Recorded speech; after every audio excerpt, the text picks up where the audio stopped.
Petugas razia pengunjung tempat hiburan malam. Demo dan aksi pembakaran bendera Israel. Dituduh curi HP, pria remaja dibakar.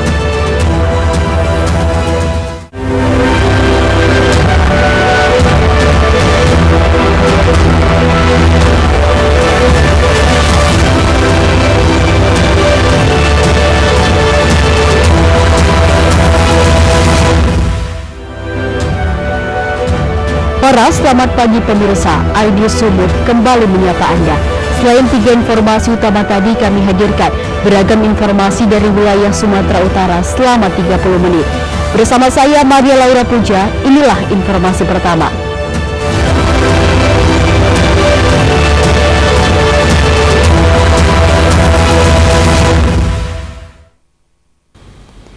Pemirsa, diduga kerap dijadikan sebagai lokasi peredaran dan pengguna narkoba. Polres Deli Serdang merazia sejumlah lokasi hiburan malam di Kabupaten Deli Serdang. Alhasil setelah diminta menjalani tes urin, sejumlah pengunjung dan wanita pemandu karaoke pun dinyatakan positif mengkonsumsi narkoba.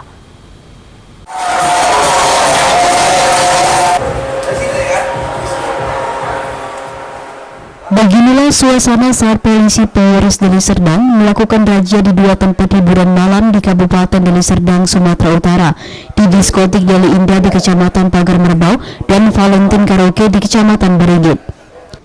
Setelah polisi melakukan pemeriksaan identitas dan penggeledahan, seluruh pengunjung dan pemandu karaoke ini pun diwajibkan menjalani tes urin. Hasilnya ada sebanyak 5 wanita dan 1 orang pria dinyatakan positif mengkonsumsi narkoba. Menurut Kanit 1 Satres Narkoba Polresta Deli Serdang, kegiatan ini dilakukan untuk menekan angka peredaran narkoba di wilayah hukum Polresta Deli Serdang. Melaksanakan kegiatan yaitu razia di tempat-tempat hiburan malam yang ada di wilayah hukum Polresta Deli Serdang, yaitu ada di 2 lokasi. Yang pertama di Deli Indah, kemudian di Valentine Karaoke. Kami berhasil mengamankan 6 orang dari tempat hiburan malam Deli Tua, yaitu dengan rincian 5 orang perempuan, 1 orang laki-laki. Setelah kami laksanakan cek urin, hasilnya positif. Dalam razia ini polisi tidak menemukan bukti narkotika. Namun pengunjung dan pemandu karaoke yang terbukti mengkonsumsi narkoba langsung diamankan ke kantor polisi. Dari Deli Serdang, Rizky Faujan, iNews melaporkan.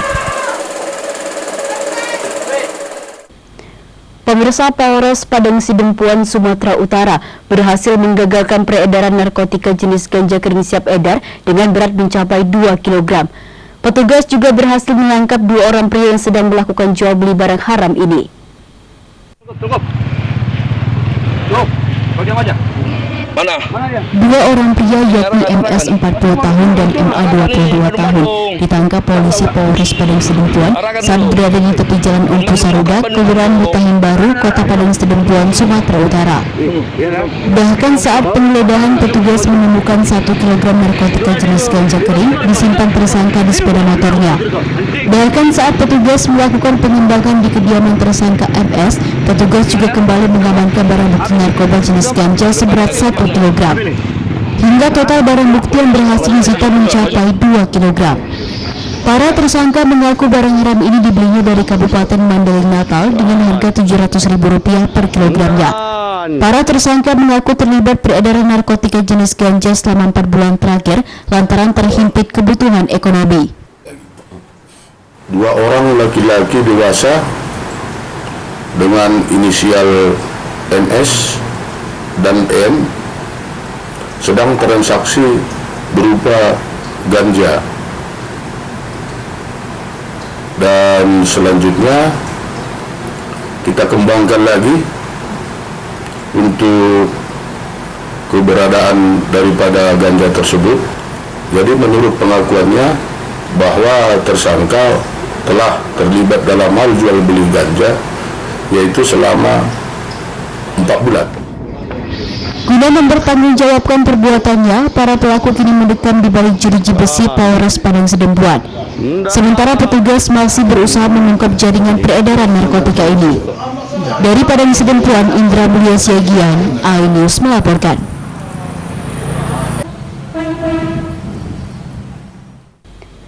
Pemirsa, satu unit sepeda motor milik pekerja toko pakaian di Jalan Letjen Suprapto, Kota Medan, raib dibawa kabur kawanan maling.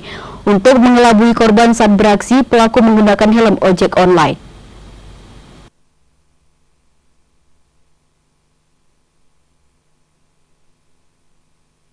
Inilah video rekaman CCTV yang memperlihatkan detik-detik dua orang pelaku curanmor saat beraksi mencuri sepeda motor Matic di salah satu toko pakaian di Jalan Letjen Suprapto, Medan, Sumatera Utara. Sebelum beraksi, pelaku diduga sudah terlebih dahulu melakukan pengintaian selama beberapa jam dan baru beraksi setelah turun hujan, di mana lokasi parkir sedang tidak dijaga juru parkir. Untuk mengelabui korban, pelaku beraksi menggunakan atribut helm ojek online. Hanya hitungan detik, pelaku langsung beraksi dan berhasil membawa kabur sepeda motor. Catherine, rekan korban, mengatakan saat kejadian korban tengah berada di belakang. Korban sempat mengejar motornya, namun pelaku sudah kabur ke arah Jalan Jenderal Sudirman, Medan. Di mana posisinya? Sini, pas depan sini. Sini ya.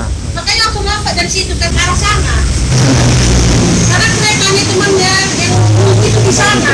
Semalam, abang itu dari belakang ngambil barang, terus di depan ada Scoopy merah punya abang itu. Pas pula di depan lagi sepi.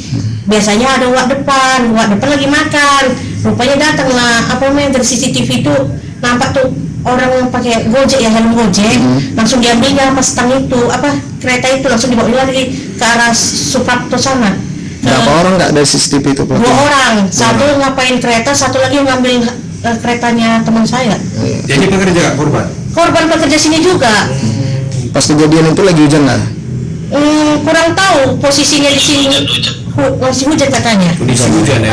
Sudah laporan polisi dari? Udah, semalam polisi udah datang jam berapa? Jam 4 ya? Jam 4:30. Korban pun mengaku sudah membuat laporan ke Polsek Medan Kota dan berharap pelaku dan sepeda motornya segera ditemukan. Dari Medan, Ahmad Ridwan Nasution, iNews melaporkan.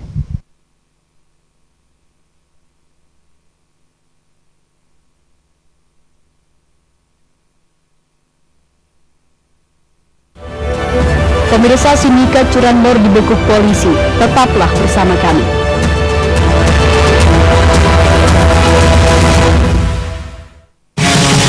Kompilasi berita olahraga paling top dan sensasional, baik dalam dan luar negeri.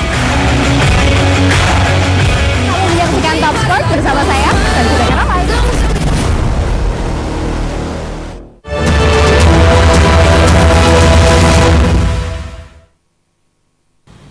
Terima kasih Anda masih bersama kami di iNews Sumut, inspiring and informatif. Pemirsa, ratusan aliansi ormas Islam di Sumatera Utara melakukan aksi unjuk rasa bela Palestina di depan kantor konsulat Amerika Serikat di Medan. Dalam aksinya, pengunjuk rasa juga mengoyak dan membakar bendera Israel.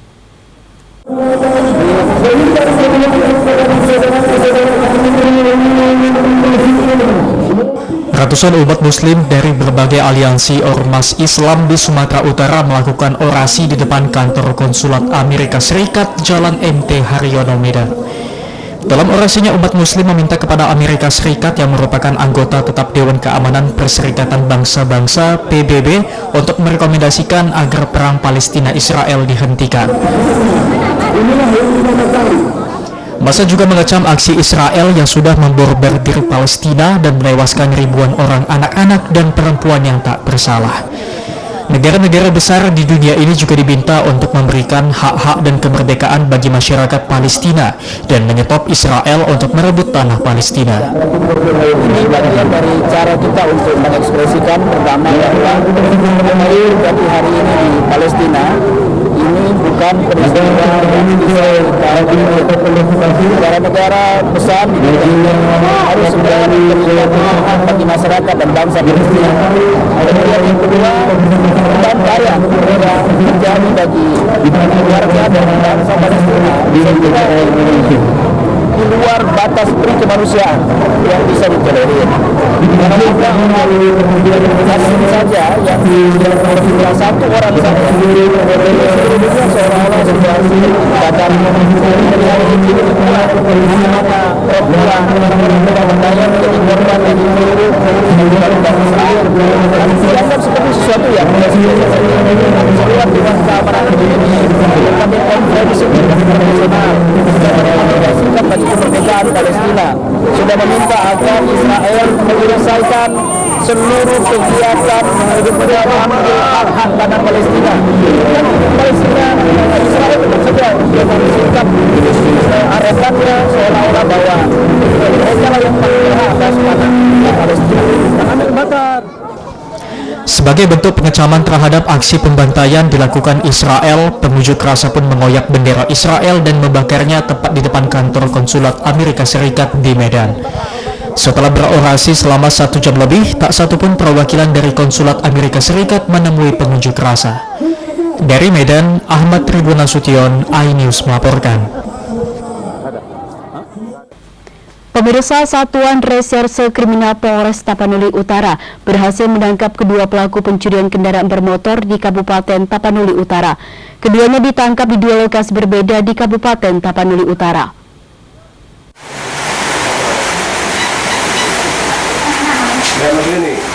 Dinilai meresahkan warga, kedua tersangka pelaku pencurian sepeda motor ditangkap Satreskrim Polres Tapanuli Utara di 2 lokasi berbeda di Kabupaten Tapanuli Utara, yakni lokasi permainan biliar dan di salah satu rumah tersangka.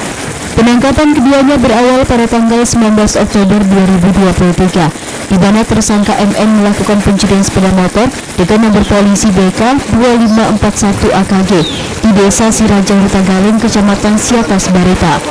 Sedangkan tersangka AS juga mencuri sepeda motor bernomor polisi PB 3179BI di Desa Silait-Lait, Kecamatan Siborong-Borong, Kabupaten Tapanuli Utara, Sumatera Utara. Menurut Kasat Reskrim Polres Tapanuli Utara, AKP Delianto Habehan, setelah tim Satreskrim Polres Tapanuli menangkap tersangka, pihaknya langsung melakukan pengejaran terhadap barang bukti 2 unit sepeda motor yang telah dijual kedua tersangka di Kota Sibolga. Hingga kedua unit sepeda motor berhasil diamankan di dalam rumah penawar JL yang hingga kini masih diburon. Bahwa Polres Tapanuli telah menangkap 2 pelaku curanmor dengan identitas satu Martin Lumbanturbar dan satu lagi Amos Simamura. Adapun kronologis penangkapan ini, pertama kami dapat tangkap Martin Lumbantobing dari tempat permainan biliar. Kemudian kami tangkap Amos Simamura dari rumah. Setelah kami melakukan penangkapan dan mereka telah mengakui telah mengambil sepeda motor di 2 TKP. Akibat perbuatannya, kedua tersangka dijerat pasal 363 ayat 1 KUH Pidana dengan ancaman hukuman 7 tahun penjara.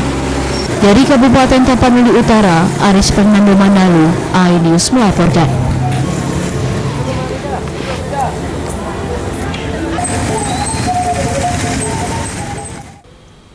Pemirsa, mahasiswa dan pemuda Nadatul Watan menggelar dialog kebangsaan di salah satu kafe di Jalan Selamat Ketaren, Kecamatan Percusetuan, Kabupaten Deli Serdang, Sumatera Utara.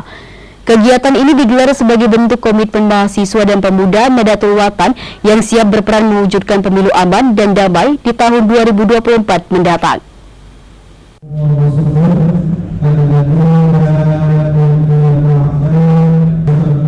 Sebagai bentuk komitmen kesiapan mereka mendukung pemilu damai tahun 2024 mendatang, mahasiswa dan pemuda Nadatul Watan menggelar dialog kebangsaan di salah satu kafe di Kabupaten Deli Serdang. Dialog ini diharapkan dapat memberikan edukasi dan antisipasi terjadinya kampanye hitam yang dapat menyebabkan negara tidak kondusif.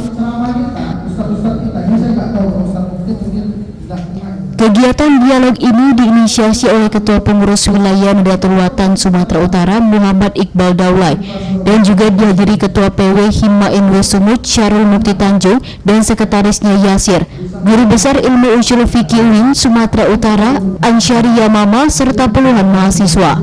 Diskusi ini mengangkat tema peran mahasiswa dan pemuda Nahdlatul Ulama mewujudkan pemilu tahun 2024 yang aman, damai, dan sejuk dalam bingkai kebinekaan. Selain itu, kegiatan diskusi ini sebagai langkah konkret yang dilakukan Nahdlatul Ulama Sumatera dalam memberikan pemahaman dan edukasi kepada para mahasiswa dan pemuda Nahdlatul Ulama agar tidak terjebak dalam praktik-praktik kampanye negatif dari para pasangan calon yang ikut dalam kontestasi pemilu. Ya, kegiatan kita hari ini adalah dialog interaktif terkait dengan bagaimana peran pemuda dan mahasiswa itu bisa mengikut sertakan terhadap suksesnya pemilu tahun 2024 yang aman, sejuk, dan damai.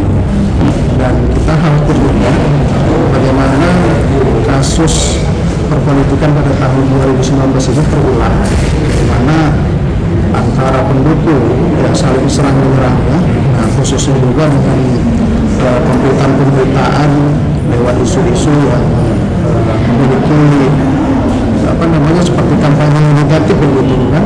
Nah, tentunya ini kan juga harus kita antisipasi. Sehingga keutuhan negara kita yang kita cintai ini tetap terjaga. Jangan karena pemilu ya, negara yang sudah kita bangun ini, dan negara ini adalah warisan para pejuang, para ulama yang diamanahkan untuk kita untuk jaga, untuk kita majukan, tetapi gara-gara pemilu yang sebentar saja itu rusak. Iqbal juga berharap agar pemilu 2024 bisa berjalan damai, aman, dan sejuk dalam bingkai kebinekaan, terutama membekali diri dengan ilmu pengetahuan politik agar tidak termakan isu-isu negatif dan penyebaran berita-berita hoax. Dari Medan, Aminur Rashid, iNews melaporkan. Pemirsa, Gubernur Sumatera Utara bersama Bupati Batubara menghadiri panen raya cabai di Batubara. Pada musim panen raya cabai ini, petani cabai mampu menghasilkan cabai sebanyak 12 hingga 15 ton per hektar. Bahkan guna mengantisipasi harga cabai yang tidak stabil, kini pemerintah Batubara tengah membangun pabrik pasta cabai yang kedepannya diharapkan mampu menstabilkan harga cabai, khususnya di Kabupaten Batubara.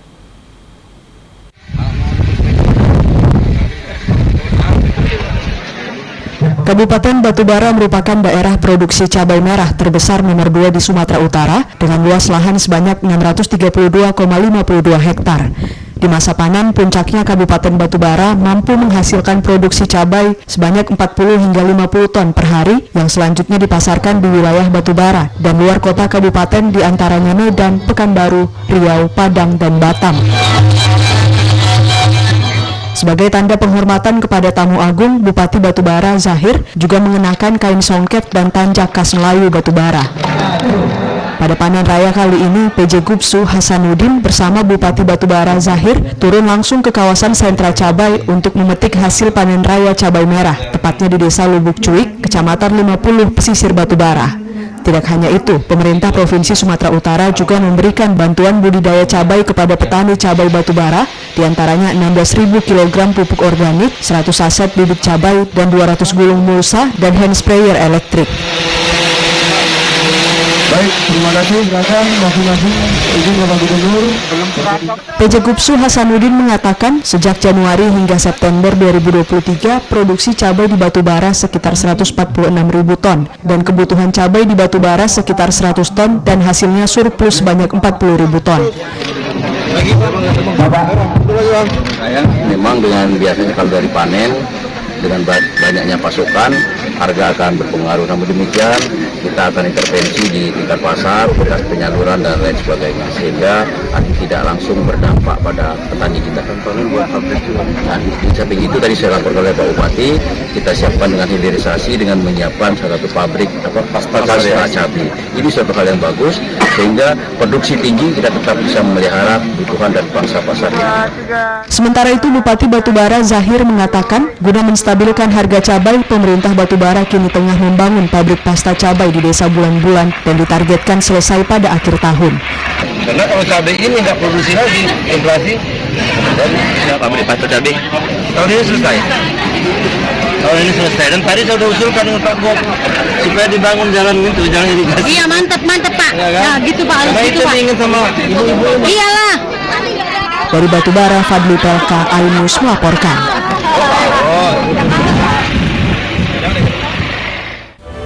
Pemirsa, RPA Perindo apresiasi tuntutan pelaku pencabulan anak. Tetaplah bersama kami.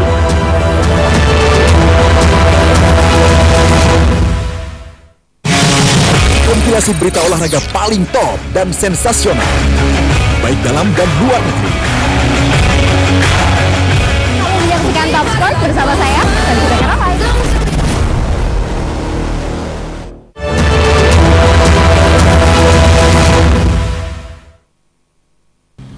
Terima kasih Anda masih bersama kami di iNews Sumut, inspiring and informative. Pemirsa, seorang pria asal Kabupaten Deli Serdang menjadi korban main hakim sendiri yang dilakukan oleh sejumlah tebaja di Kelurahan Kenangan Baru, Kecamatan Percusaituan, Kabupaten Deli Serdang. Korban dibakar hidup-hidup menggunakan bensin setelah dituding mencuri ponsel.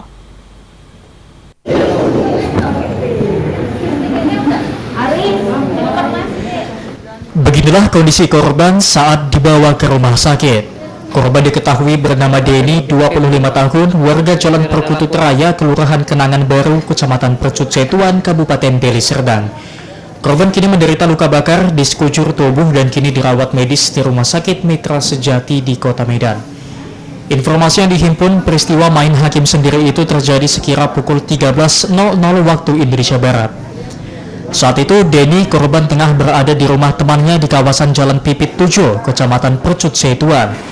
Lalu tiba-tiba ada yang kehilangan ponsel dan warga menuding korban yang telah mengambil ponsel tersebut.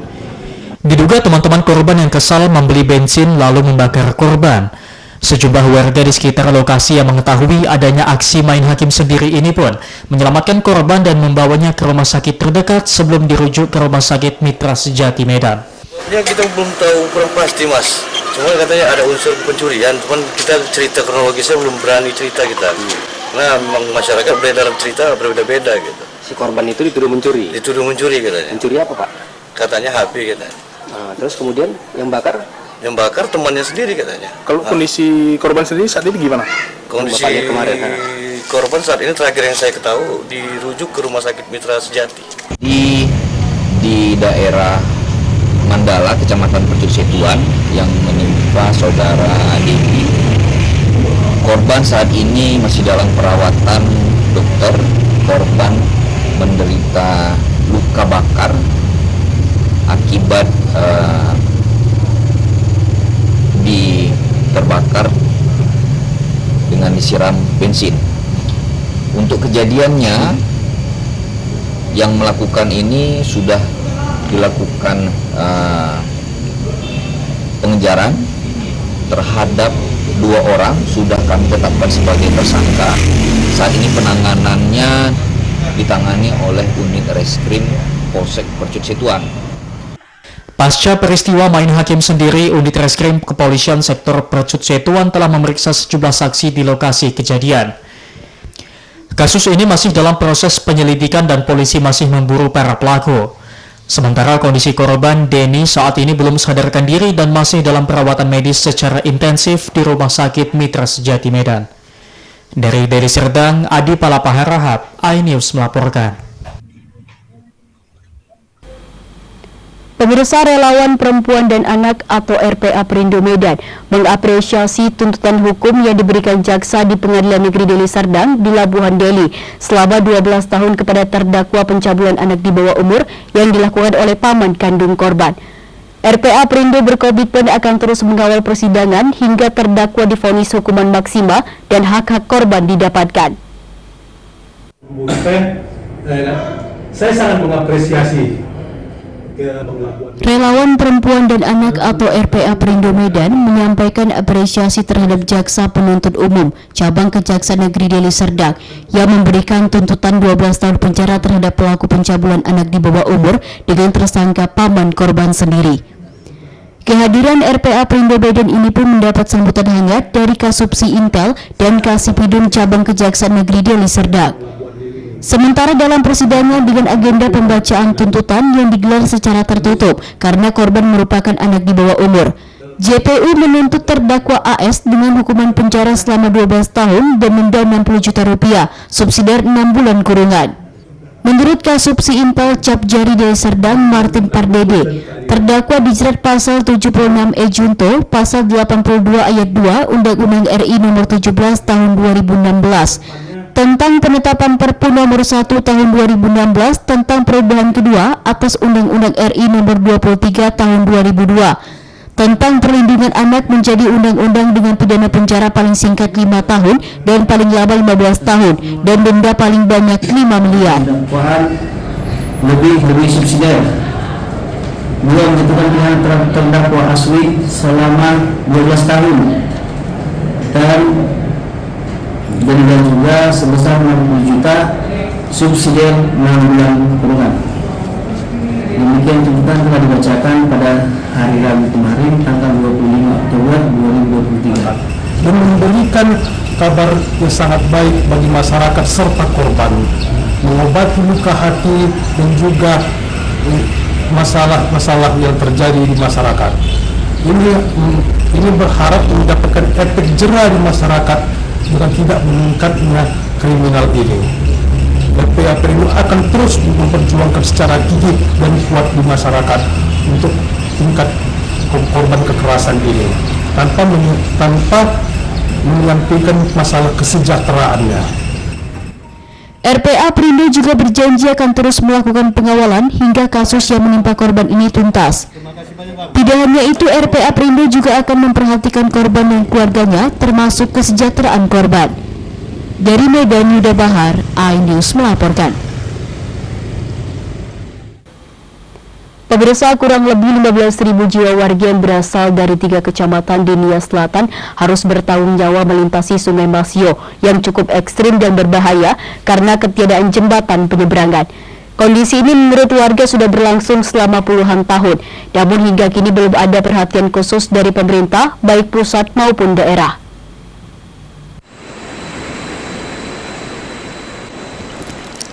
Sungai Masio yang dilintasi dari desa Hilizomboy, Kecamatan Lahusa, Kabupaten Nias Selatan sudah lama dikeluhkan warga.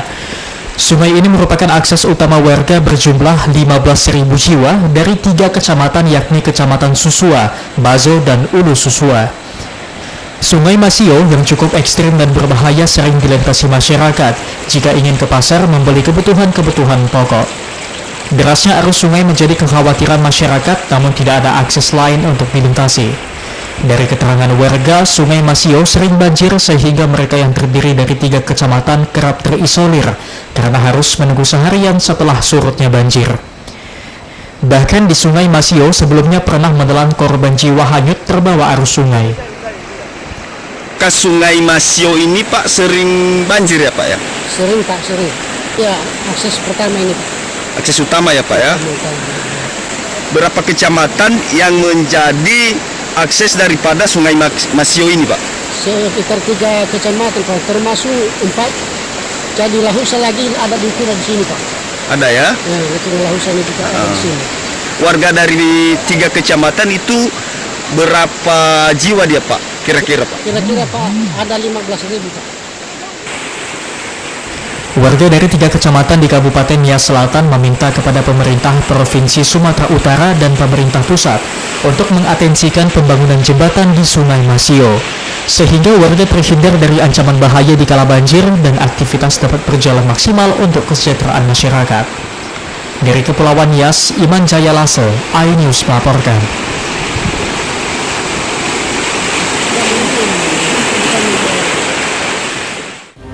Informasi tadi mengakhiri iNews Sumut hari ini. Saya Maria Laura Puja atas nama tim redaksi yang bertugas mengucapkan terima kasih atas kebersamaan Anda. Selamat beraktivitas dan sampai jumpa.